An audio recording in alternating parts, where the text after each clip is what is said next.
Sometimes, when people report something strange, there's room for doubt. Maybe they were tired. Maybe they misread what they were seeing. Maybe the human mind just played tricks on them. But every now and then, a story emerges that's too well documented to ignore.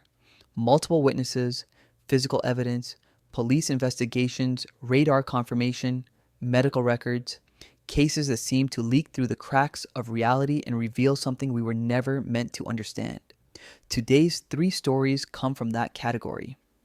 These are three real events where ordinary people claim to see something impossible and left behind evidence that has kept investigators scratching their heads for decades.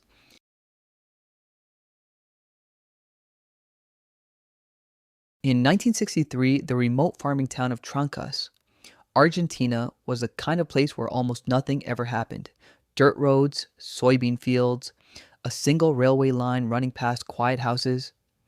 And for the Moreno family, that October night was supposed to be no different.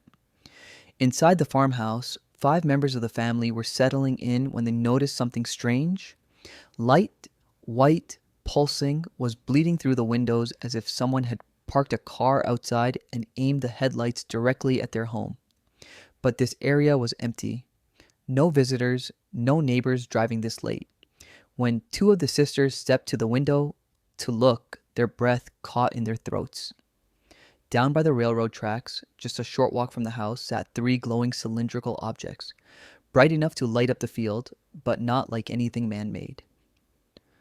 They pulsed and shimmered as if they were heated from the inside. A deep, steady hum rolled across the ground. It vibrated in the walls. The sisters screamed for their father. When he ran outside to confront whoever or whatever was out there, he was hit instantly by a blast of burning heat. He staggered back inside, stunned. Clutching his arm, the beam had left marks. And then things got worse. The objects began releasing thick white vapor. It poured across the fields in slow waves and rolled directly toward the house. Wherever the vapor touched the soil, it crystallized into something that looked like frost or cotton. White, fibrous, and completely unnatural. Inside the home, the family barricaded the doors. The hum intensified, like machinery powering up. For nearly an hour, the light swept across the property, searching, scanning, striking the walls, and scorching the outer surface of the house. The family huddled together, certain the lights were going to break through. But just as suddenly as they had arrived, the objects lifted off, straight up without a sound, and shot across the sky in seconds. The next day, police, military investigators, and neighbors all confirmed the same thing. Ground traces, scorch marks, crystallized residue, independent sightings. To this day, nothing has ever been found that could explain what happened that night, and no one has ever forgotten it.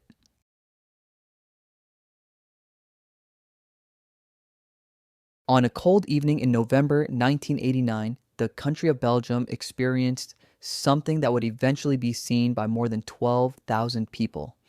A wave of unexplained flying craft that terrified witnesses, baffled the military, and remains officially unsolved. It started with two police officers on patrol near a small town.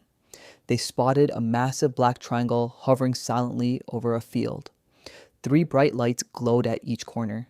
A red pulsing light sat in the center. What stood out most was how low it was, just drifting above the treetops, completely silent.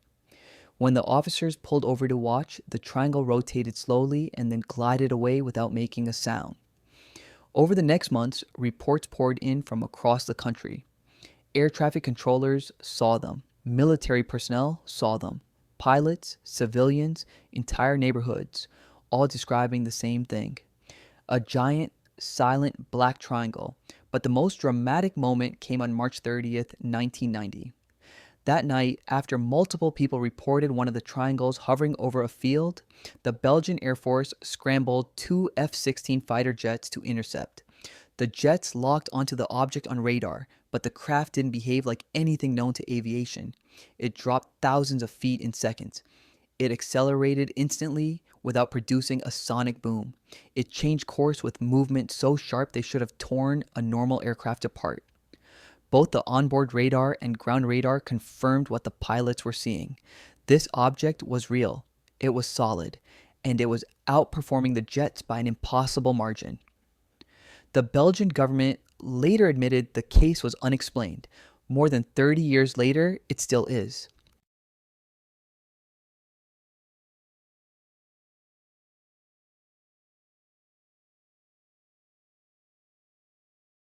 On May 20th, 1967, an amateur geologist named Stefan Mikolak was exploring the wilderness near Falcon Lake in Manitoba, Canada.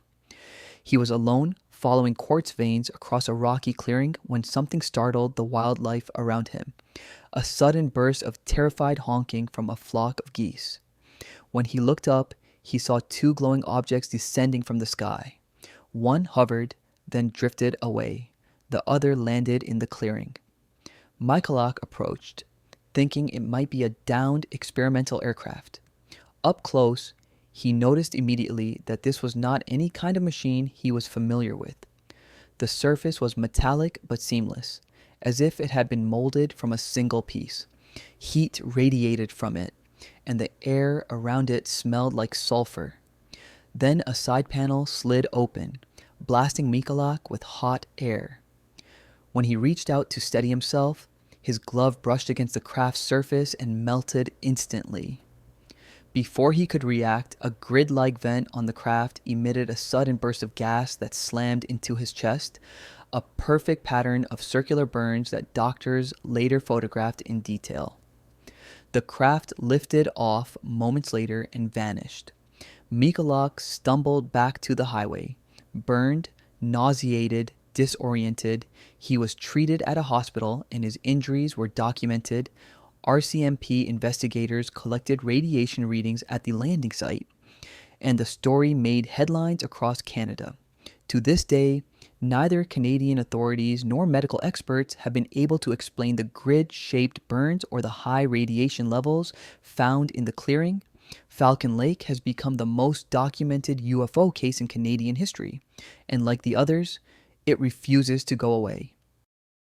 So the question is this: if these encounters weren't hoaxes and they weren't hallucinations, then what exactly were they?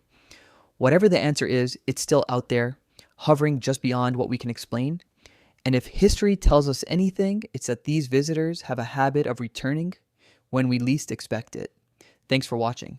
Stay curious and stay safe.